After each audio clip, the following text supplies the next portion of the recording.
तो हमारा आज नेक्स्ट टॉपिक रहेगा डिस्टेंस ऑफ क्लोजेस्ट अप्रोच, ठीक है ना। इसको लेवल पढ़ चुके हैं Rutherford model. Distance of closest approach जानने के बाद फिर एक नेक्स्ट हमारा इम्पैक्ट पैरामीटर, इसी से है रिलेटेड। फिर आएंगे बोस थ्योरी पर, ठीक है। डिस्टेंस ऑफ क्लोजेस्ट अप्रोच क्या होता है देखिए, इससे निकालते क्या हैं। जैसे मान लो आपका एटम है, क्या हमारा है, एटम है। रदरफोर्ड ने बताया क्या कि all the positive charge is concentrated at the centre of atom which is known as nucleus. तो यहाँ क्या है, होल पॉजिटिव चार्ज कंसंट्रेट यहाँ पे है। अब निकालना है कि इस न्यूक्लियस की रेडियस क्या है, कैसे निकालना है न्यूक्लियस की रेडियस। करते क्या है, तो यहाँ डिफरेंट एनर्जी के अल्फा पार्टिकल भेजेंगे। क्या करेंगे, यहाँ डिफरेंट एनर्जी के अल्फा पार्टिकल भेजेंगे, ठीक है ना। अगर इसकी एनर्जी कम रहेगी, थोड़ा पास जाएगा लौट आएगा, और बढ़ाएंगे एनर्जी और पास जाएगा फिर लौट आएगा, और बढ़ाइए एनर्जी और पास जाएगा, ठीक है।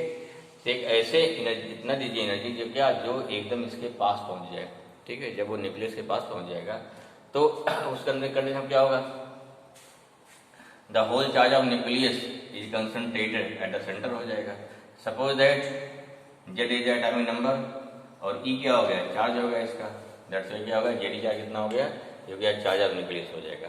अगर होल चार्ज यहाँ हो जाएगा, और हमारा क्या है, अगर मान लीजिए हमारा जो अल्फा पार्टिकल है, अगर अल्फा पार्टिकल यहाँ तक पहुँचता है, यहाँ पहुँच रहा अल्फा पार्टिकल, कितना चार्ज पे हो जाएगा, इस पे चार्ज जानते हो कितना हो जाएगा, +2e, इस पे चार्ज हो जाएगा। प्लस जेडी कितना हो गया, क्योंकि प्रोटॉन चार्ज है, क्या हो गया, प्लस जेडी चार्ज इसका प्रोटॉन का हो जाएगा। तो इस प्रकार से अगर एकदम ए न्यूक्लियस के क्लोज पहुंच जाएगा तो then we can find the radius of nucleus, ठीक है। एक तरीका हमारा है how we can find radius of nucleus. तो ये नहीं कि हम पूरा एक्यूरेट फाइंड कर लेंगे, फिर भी क्या है, लगभग अप्रॉक्सीमेट इसकी रेडियस हमको मिल जाती है। तो इसलिए क्या बोलते हैं, इसे बोलते हैं distance of closest approach when different energy of alpha particles are sent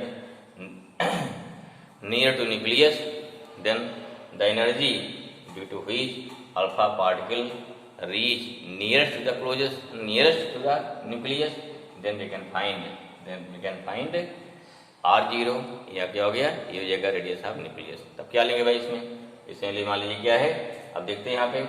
तो यहाँ देखिए कितनी, यहाँ जो भेजेंगे इसके पास कितनी काइनेटिक एनर्जी होगी, बदली कहाँ बदलेगी, this kinetic energy is converted into, क्या हो जाएगा, is converted into potential energy. ये निकाल देना है। यहाँ law of conservation of energy से हम लोग क्या निकाल लेंगे, हम लोग निकाल लेंगे रेडियस ऑफ न्यूक्लियस, ओके ना। तो यहाँ क्या हो गया, with the help of distance of closest approach the radius of nucleus can be find. For this purpose, an alpha particle having sufficient kinetic energy sent towards nucleus, ठीक है, sent towards क्या है, nucleus। Suppose that क्या माने के लिए, charge of alpha particle कितना, Q equal to कितना है, +2e है, एंड चार्ज ऑफ न्यूक्लियस कितना है, मान लीजिए +Ze है। Z क्या है, Z हो गया उसका एटॉमिक नंबर हो जाएगा, ठीक है। देखो क्या निकालेंगे, kinetic energy of alpha particle ½ mv² हो जाएगा। And let alpha particle reach closest to nucleus up to कितना हो गया, R0 ना, पहुंचा मान लीजिए R0।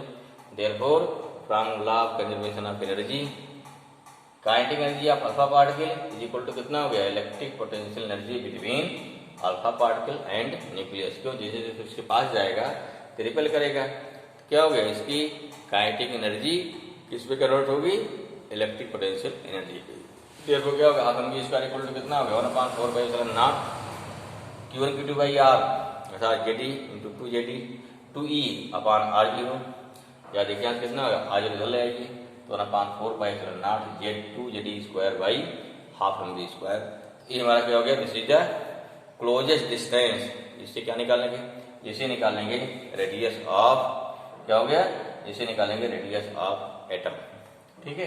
तो एक इसके निकाला गया है, ये निकाला गया जेड। अगर मान लीजिए कोई एक लेते, फॉर एग्जाम्पल दिखाते हुए आपको, तो क्या हो गया, मान लीजिए भाई फॉर एग्जांपल जो हमने अभी जो फार्मूला डेवलप किया, मान लीजिए क्या होगा, सपोज दैट फॉर एग्जांपल हमारा ले लिया हमने, in Rutherford experiment alpha particle send towards nucleus with kinetic energy 5.5 mega electron volt of gold atom. क्यों, वहाँ किसकी गोल्ड फाइल ली गई थी ना, ठीक है। तो गोल्ड के लिए क्या है, अल्फा पार्टिकल की रेंज कितनी हो गई 5.5 मेगा इलेक्ट्रॉन वोल्ट। इसको चेंज कर जूल में कितना आ जाएगा 5.5 10⁻⁶ इंटू कितना 1.6 10⁻19, या इसको इंटू कर लो भाई 5.5 इंटू 1.6 इंटू 10⁻13 हो जाएगा, या हो गया 8.8 इंटू 10⁻13 जूल। यहाँ से कितना होता है 79 फार गोल्ड के लिए होता है। बिल्कुल कर दिए भाई। ये हमारा आगे वाली थी ना देखिए, यहाँ भाई एम अल्फा बी अल्फा हजार रखी एम बी स्क्वायर में, तो इसकी सीधे वैल्यू दी गई, कोई दिक्कत नहीं है 8.8 13। बिल्कुल पूरा पुट कर दिया जेड का ई क्या साल पर कितना आता है, ये आता है 4.13 इंटू 10⁻14 मीटर आएगा, या 41.3 कितना हो गया इंटू 10⁻15 मीटर हो गया, या कितना हो गया 41.3 फर्मी मीटर। इसे क्या बोलते हैं, इसका मतलब क्या हुआ, इसका मतलब हो गया the radius of nucleus is of the order of fermi, या which is 10⁻15 metre. Are you clear? Okay ना। चलिए, तुम्हारा इम्पैक्ट पैरामीटर क्या है, जैसे मान लो न्यूक्लियस हो गया, ठीक है। अब कोई अल्फा पार्टिकल जाएगा यहाँ से तो सीधे इधर गया तो अनडाउट रेडियस हो जाएगा, लेकिन क्या अगर यहाँ से जा रहा कहीं क्या हो गया सीधे डिफ्लेक्ट हो जाएगा।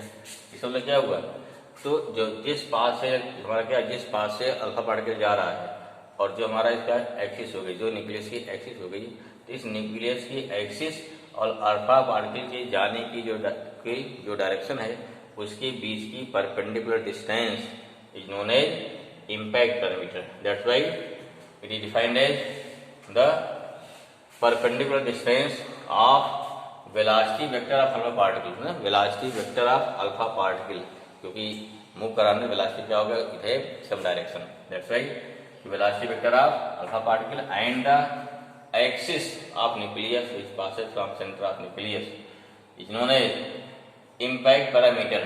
ठीक है ना। तो ये क्या हो गया, and it is denoted by B, चाहे ऐसे लिखते हो which is passes from its nucleus, इतने जो सेंटर में चल जाएगा ना, एक बार सेंटर आ चुका है कोई बात नहीं, तो बी कितना हो जाएगा। अब देखिए यहाँ बी का फार्मूला को याद करना है, बी का कोई डेरिवेशन नहीं करना है। फार्मूला क्या होता है, formula B equal to 1/4 Z D square cot theta by 2 upon कितना हो गया, अपान हो गया यहाँ पे हाफ एम बी स्क्वायर। क्या हटा दे भाई, पहले वहाँ 2e था ना, 2e हट करके अब क्या गया है, ध्यान दो यहाँ पर कॉट थीटा बाई 2 आ गया है, ध्यान रखिए। चाहे यहाँ लिखे हाफ एम बी स्क्वायर, चाहे लिखें के किसकी एनर्जी है, अल्फा पार्टिकल की एनर्जी है। अब देखिए इसमें मतलब क्या हुआ, अगर इम्पैक्ट पैरामीटर ज्यादा होगा तो इसमें डिविएशन कम से कम होगा, अतः रिपल्सन कम से कम हो जाएगा। इम्पैक्ट पैरामीटर कम है क्या हो जाएगा, रिपल्सन क्या हो जाएगा, बढ़ जाएगा। अगर मान ली बहुत कम हो गया, 0 हो गया, तो जिस पास जाएगा उसी पास से क्या हो गया, रिट्रेस हो जाएगा। This means what, this means with the help of parameter we can guess, we can conclude कि nature of motion of alpha particle माने क्या है, अपना पाथ रिट्रेस कर रहा है, उसमें कम रिपल्सन होगा, ज्यादा रिपल्सन होगा, इससे हम थोड़ा डिसाइड कर सकते हैं। ठीक है, तो हमारा क्या है, इसे बोलते हैं इम्पैक्ट पैरामीटर। ओके, तो ये बोर्स मॉडल ऑफ एटम क्या है, इन्होंने क्या किया, प्रयास किया जो रदरफोर्ड मॉडल की ड्रॉबैक से, ठीक है, उसको क्या है, उसको उन्हें दूर किया। तो क्या हो गया, for overcome to overcome the drawbacks of Rutherford model Bohr's given some postulate. इन्होंने क्या दिया, ध्यान रखिए, इन्होंने दिया पॉस्टुलेट दिया। What is postulate, just you should clear. Postulate माने कि इनका एक धारणा ऐसा होता है, उसका कोई प्रूफ ना हो, जिस चीज का कोई प्रूफ ना हो, ठीक है, कि वैसा, क्योंकि हम प्रैक्टिकली देख रहे हैं ऐसा होता है, इसलिए इसको ऐसा मान लिया जाता है। ठीक है, तो उस समय तक कोई प्रूफ इसका नहीं था। ठीक है, अभी भी कोई प्रूफ उसका नहीं, हाँ क्या इलेक्ट्रॉन घूम रहा, क्या प्रूफ नहीं है। इन्होंने क्या बताया कि इलेक्ट्रॉन जो है क्या है, जो रदरफोर्ड ने बताया था कि इलेक्ट्रॉन जो है न्यूक्लियस के चारों ओर एक फिक्स ऑर्बिट में घूमते रहते हैं, and during motion of electron चूंकि घूमेगा तो उसमें क्या लगेगा, सेंट्रीपिटल फोर्स लगेगा। अगर सेंट्रीपिटल फोर्स लगा तो उससे क्या लगा, उसमें हो गया सेंट्रीपिटल एक्सेलरेशन होगा। और कोई चार्ज पार्टिकल अगर एक्सेलरेट हो रहा है तो क्या, दिस रेडिएट इलेक्ट्रोमैग्नेटिक वेव, मैंने क्या हो गया, क्या करेगा, वो इलेक्ट्रोमैग्नेटिक एनर्जी रेडिएट करेगा। अगर रेडिएट करेगा तो उससे निकलेगी एनर्जी, अगर एनर्जी निकलेगी तो उससे रेडियस कम हो जाएगी, क्योंकि force of attraction between proton और इलेक्ट्रॉन सेम बना हुआ है। ठीक, तो इससे क्या गया, इससे न्यूक्लियस में जाके इलेक्ट्रॉन को गिर जाना चाहिए, लेकिन ऐसा नहीं होता है। इन्होंने क्या बताया, बोर्स ने कैसे दूर किया उसको, उन्होंने बताया कि during motion of electron around the orbit, ठीक है ना, इलेक्ट्रॉन अगर क्या है ऑर्बिट के चारों तरफ घूम रहा है तो उस समय घूमते समय उससे कोई भी एनर्जी रेडिएट नहीं होगी। ठीक है, सिंपल लॉजिक में है, क्या हो गया, उससे कोई ठीक, अभी आपके स्तर पर समझना है, ठीक है, और है नहीं जाना है। क्या बताया, अब इतना जान लो समझने के लिए, क्या बताया कि वहाँ से कोई एनर्जी रेडिएट नहीं होगी। तो क्यों नहीं होगी, तो कहीं इसको हम भी नहीं जानते क्यों नहीं होगी, बस नहीं होगी। ठीक है, यही हमारा पॉस्टुलेट है, यही क्या है, दैट इज पॉस्टुलेट। क्योंकि अगर हम मान लेते हैं कि during motion of electron in the orbit if there is no emission of energy, अगर कोई एनर्जी रेडिएट नहीं हो रही है तो हमारा क्या है, तो एटम की स्टेबिलिटी फाइंड हो जाती है। हम एटम की स्टेबिलिटी फाइंड करने के लिए क्या मान रहे हैं यहाँ पे कि during motion of electron in the orbit there is no radiation by the electron in form of क्या हो गया, एनर्जी। ठीक है ना, क्लियर हुआ, तो इससे कोई रेडिएट नहीं होगी तो भाई स्टेबिलिटी आ गई हमारी, हाँ, जो भी उसका बिहेवियर देखा जा रहा है। ठीक है, तो एक क्या हो गया फर्स्ट पॉस्टुलेट। सेकंड क्या बताया कि during motion of electron in the orbit, अगर घूम रहा है तो उसमें मोमेंटम क्या होगा, उसमें होता है एंगुलर मोमेंटम। क्या हो जाएगा, एंगुलर मोमेंटम। क्या होता है, the angular momentum of revolving electron is always integral multiple of h/2 पाई होता है। h क्या है, प्लांक कांस्टेंट है। ठीक है ना। तीसरा पॉस्टुलेट क्या है कि जब इलेक्ट्रॉन क्या होता है, जब इलेक्ट्रॉन किसी एक ऑर्बिट से दूसरे ऑर्बिट में, अगर मान लो इलेक्ट्रॉन कहीं बाहर से एनर्जी रिसीव किया, इलेक्ट्रॉन जो है किसी आउटर सोर्स से अगर एनर्जी रिसीव कर लिया, देन इलेक्ट्रॉन एक्साइटेड और electron jump from one state to another state. अगर एक एनर्जी लेवल से दूसरे लेवल पहुंचता है तो वहाँ ये नहीं जाकर बैठ जाएगा, वहाँ for a very small interval of time, कितना 10⁻⁸ सेकेंड, बहुत कम होता है, उसी बोलते हैं 1 सेक पूछा था। ठीक है, कि सेक किसकी यूनिट है, SHAKE किसकी यूनिट है, टाइम की। तो कितना होता है, 1 सेक इक्वल टू होता है, 1 सेक इक्वल टू होता है 10⁻⁸ सेकेंड। क्या होता है इलेक्ट्रॉन, और 10⁻⁸ सेकेंड बाद फिर से क्या है, लौटेगा। जब अपने फिर से पुरानी वाली ऑर्बिट आएगा तो लौटते समय उन दोनों एनर्जी के डिफरेंस के बराबर, उन दोनों लेवल की एनर्जी के डिफरेंस के बराबर एक फोटॉन निकालेगा या रेडिएशन निकालेगा। ठीक है, रेडिएशन निकलता है, लेकिन इस कंडीशन में निकलता है। अब चूंकि क्या है, वहाँ ऑर्बिट फिक्स हो गई, ऑर्बिट फिक्स हो गई, ऑर्बिट का रेडिएशन फिक्स हो गया, रेडिएशन फिक्स हो गया, तो आपका जो लाइन स्पेक्ट्रम है उसे आराम से प्रूव हो जाएगा। ठीक है, तो इसके बाद से उनका जो ड्रॉबैक है बोर्स ने काफी कुछ इसको प्रूव कर दिया। ठीक है भाई, तो इसे क्या बोलते हैं, इसे बोलते हैं बोर्स मॉडल बोलते हैं। किसके लिए, for overcome the drawbacks of Rutherford model. माने क्या हो गया, टू ओवरकम, जो हो गया to overcome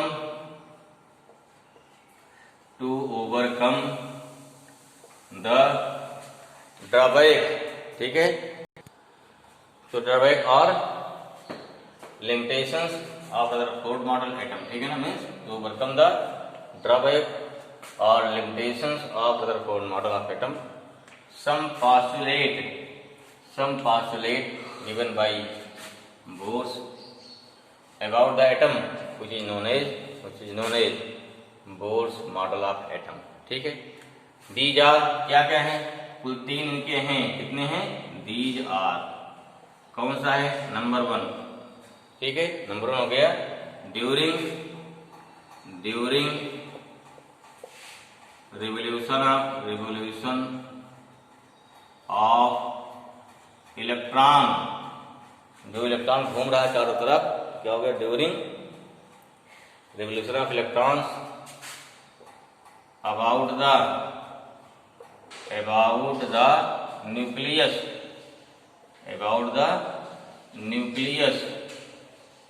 in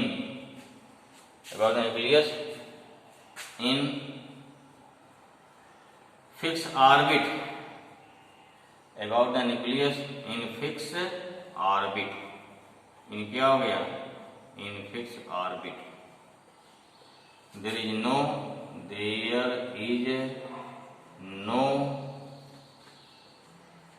energy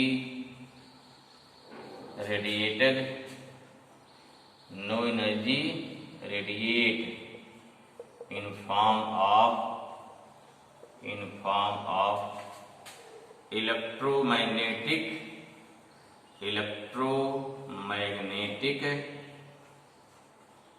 radiation. क्या हो गया? Electromagnetic radiation. ठीक है ना। इलेक्ट्रॉन्स का और क्या है? Electrons are revolving in the orbit, या electrons are revolving around the nucleus in fix orbit. ये भी लिख लीजिए। क्या हो जाएगा? क्या हो जाएगा? And electrons are revolving around the nucleus in fix orbit. ठीक है। ठीक है। दिस इज द फर्स्ट, हमारा क्या हो गया? ये हो गया फर्स्ट पोस्टुलेट हो गया। ठीक है। This is first part. I hope note down, note कर लिया। नहीं नोट कर पाए वीडियो पॉज करिए फिर नोट करिए। ठीक है। चलिए मिटा रहे भाई। सेकंड क्या होता है? मैंने सेकंड लिखे नंबर 2। ठीक। सेकंड हो गया ड्यूरिंग रिवोल्यूशन ऑफ इलेक्ट्रॉन। क्या हो जाएगा?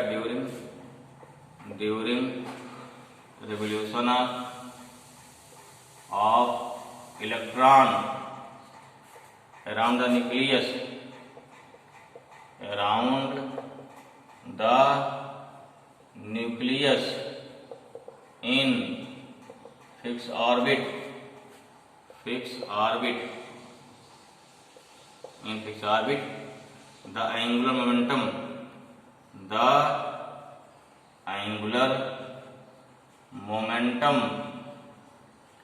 of electrons is integral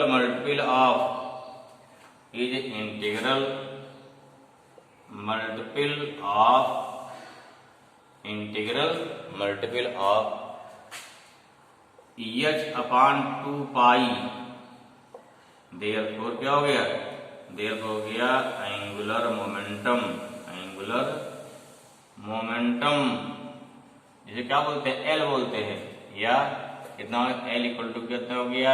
NH/2π। Are क्या हो जाएगा? MVR इक्वल टू हो गया NH/2π, वेयर n कितना हो जाएगा? 1 2 3 4 and so on. And h क्या हो गया? जो बोलते हैं प्लांक्स कांस्टेंट। प्लांक्स क्या हो गया? कांस्टेंट हो गया। ठीक है। एल का एंगुलर मोमेंटम हो गया, एन हमारा नंबर हो गया, फिक्स हो गया। क्लियर हुआ? तो ये हुआ सेकंड पोस्टुलेट। ठीक है। इसमें क्या हुआ? सभी ऑर्बिट क्या है? कोई ऑर्बिट फ्रैक्शन नहीं है, सब फिक्स ऑर्बिट्स हैं। ठीक। चलिए नंबर 2 हो गया। मिटाए भाई, नोट कर लिया। चलिए ठीक। नंबर 3 लिखिए। थर्ड, तीसरा क्या है? तीसरा पोस्टुलेट है नंबर 3। व्हेन इलेक्ट्रॉन्स या when revolving electrons in the orbit or gain energy by any source, चाहे एक्सटर्नल सोर्स चाहे जैसे हो, by any source, then they are excited, article से जंप कर सकते हो। then they are excited, और क्या हो गया? जंप। ठीक है ना। in higher energy state,